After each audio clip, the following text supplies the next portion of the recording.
Oi, eu sou Gustavo Cunha e o primeiro teaser de Cara de Barro acaba de chegar, né? O terceiro filme do universo cinematográfico do James Gunn não traz capas esvoaçantes, não traz cores brilhantes e não traz heroísmo. Ele traz a promessa do horror corporal e psicológico e tá repleto de camadas que merecem ser descascadas como se fossem uma belíssima e gloriosa cebola. Muito bem, a estrutura do teaser é bastante simples, né? A gente tem aqui um plano estático do personagem Matt Hagen, interpretado pelo ator galês Tom Rhys Harris, e ele tá na cama do hospital e essa tomada funciona como a espinha dorsal desse teaser, né? Intercalados a essa imagem perturbadora aparecem flashes rápidos, o Hagen sorrindo num tapete vermelho, tudo muito bonito, o rosto dele sendo cortado numa cena violenta, máscaras plásticas segurando uma face destruída e uma substância rosada misteriosa sendo injetada sob o olho do cara. Ah, que coisa horrível! O que prende a atenção aqui não são explosões, não são perseguições, é a atmosfera, né? A câmera vai avançando lentamente sobre o rosto enfaixado e desfigurado, enquanto a gente ouve uma versão sombria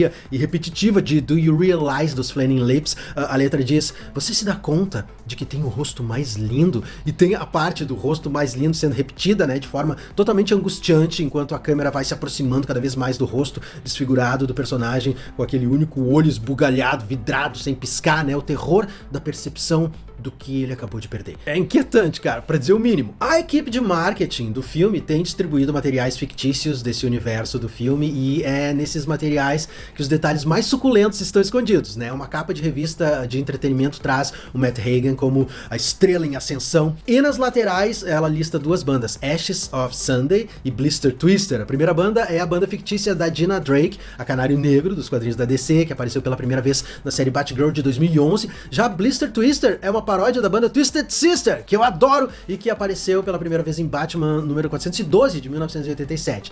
São pequenas migalhas ali desse universo mais amplo de Gotham espalhadas por todo o canto.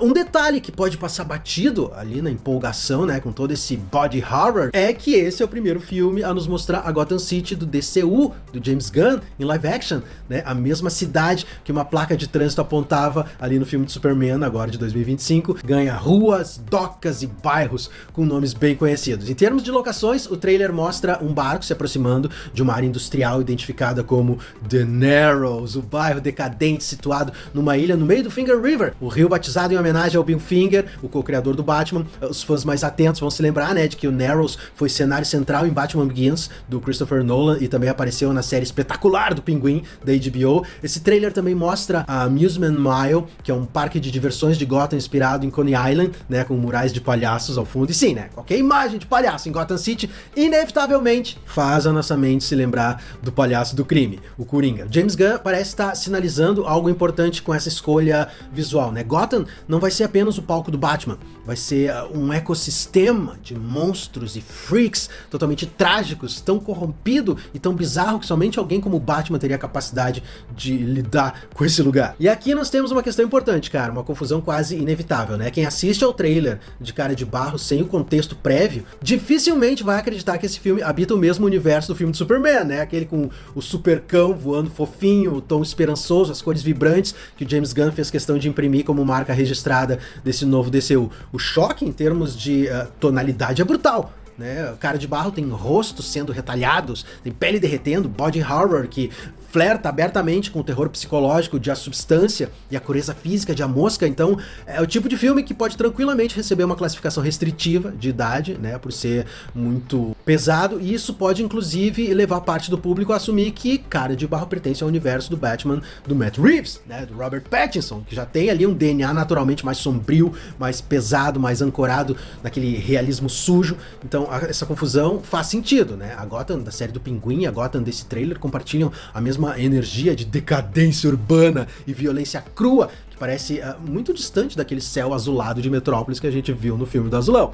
Para completar, o Matt Reeves também é o produtor do filme e divulgou o trailer pessoalmente nas redes sociais dele, um gesto que, para quem não acompanha os bastidores, praticamente carimba o projeto como parte do território narrativo dele, digamos assim. Mas não, cara, esse filme do Cara de Barro não pertence ao universo ali do Pattinson, né, pertence ao universo do Superman e da Supergirl. Se o DCU conseguir abrigar tanto a luminosidade do Superman quanto essa escuridão visceral do Cara de Barro, sem que um acabe deslegitimando o outro, o resultado vai ser um universo ficcional com uma elasticidade muito rara, né? Mais parecido, inclusive, com o que os quadrinhos da DC sempre foram, do que qualquer franquia cinematográfica conseguiu ser até agora. Quer dizer, nos quadrinhos, uma história totalmente esperançosa do Shazam e um arco perturbador do Asilo Arkham podem coexistir no mesmo universo sem que ninguém questione a coerência dessas duas histórias estarem ali no mesmo lugar, né? Traduzir essa versatilidade pro cinema exige já um público que aceite um contrato diferente do que a Marvel cristalizou, né? Nem tudo precisa ter o mesmo tom,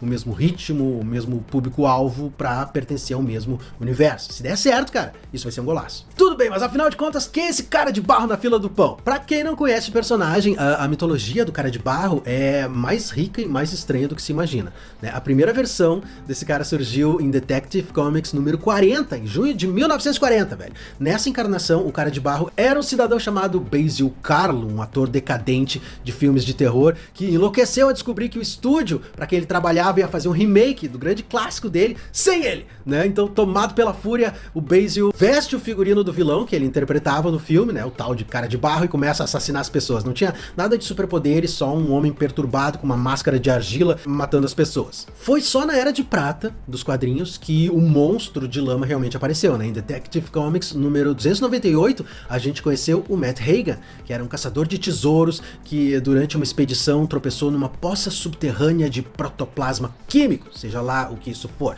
Ao cair acidentalmente nessa substância, o corpo dele se transformou numa massa argilosa capaz de assumir qualquer forma que ele imaginasse. Diferente do Karlo, o Hagen é genuinamente sobre-humano, né, e genuinamente mais trágico. Mas a fusão realmente brilhante dessas duas origens aconteceu onde tantas outras versões definitivas de personagens da DC nasceram. Na série Batman, a série animada, né, aquele desenho fantástico, no arco de 2 episódios chamado de Feet of Clay, de 1992. Matt Hagen é reimaginado como um ator popular que sofreu um acidente de carro devastador anos antes. Para esconder as cicatrizes e manter a carreira, ele se torna dependente de uma substância química chamada de Renew You, que permite remodelar suas feições sem maquiagem. Olha que coisa maravilhosa. O problema, a substância é controlada pelo empresário corrupto Ronald Daggett, e o Hagen precisa cometer crimes para ter acesso a essa substância, né? Quando ele tenta conseguir um pouco mais do que é permitido, os capangas do Daggett vão lá e forçam a substância goela abaixo, e a overdose transforma o coitado do Matt permanentemente naquele monstrengo feito de barro. E o que torna esse arco inesquecível é a cena em que o Batman derrota o cara de barro, né? Ele projeta em múltiplas telas trechos de todos os papéis do Hagen, né? Todos os papéis que ele já interpretou, provocando uma crise de identidade tão violenta que o corpo do cara de barro entra em colapso, mudando de forma descontroladamente. É a versão mais violenta do transtorno de despersonalização já visto em qualquer mídia. E o filme da DC Studios claramente bebe dessa versão do Batman animado, né? A história de um ator que recorre a uma ciência duvidosa para recuperar a aparência e perde tudo no processo. A personagem mais intrigante revelada pelo material de marketing até agora, pelo menos para mim, é a doutora Caitlin Corr, interpretada pela Naomi Eck, uma cientista que é descrita pelo material de marketing como a Elizabeth Holmes da biotecnologia. Essa comparação, velho, é muito importante. Aqui no mundo real, a Elizabeth Holmes foi a fundadora da Terranos, né, uma startup de biotecnologia do Vale do Silício que prometia revolucionar exames de sangue com apenas uma gotinha do seu dedo. Você ia lá, botava uma gotinha do seu dedo e eles davam todos os exames. Ela foi aclamada como o próximo Steve Jobs e se tornou a bilionária mais jovem dos Estados Unidos. O grande lance é que essa moça, velho, fraudou os números da empresa ao mentir sobre a tecnologia, era tudo uma lorota. A farsa foi descoberta em 2015, resultando na condenação da digníssima Elizabeth em 2022 a 11 anos de prisão, velho. Porque lá nos Estados Unidos a coisa funciona. Então, se a doutora Caitlin Corr aqui do filme é parecida com a Elizabeth, então a gente já sabe que coisa boa não vai sair dali, né? Essa personagem não existe nos quadrinhos, ela foi criada especialmente pro filme.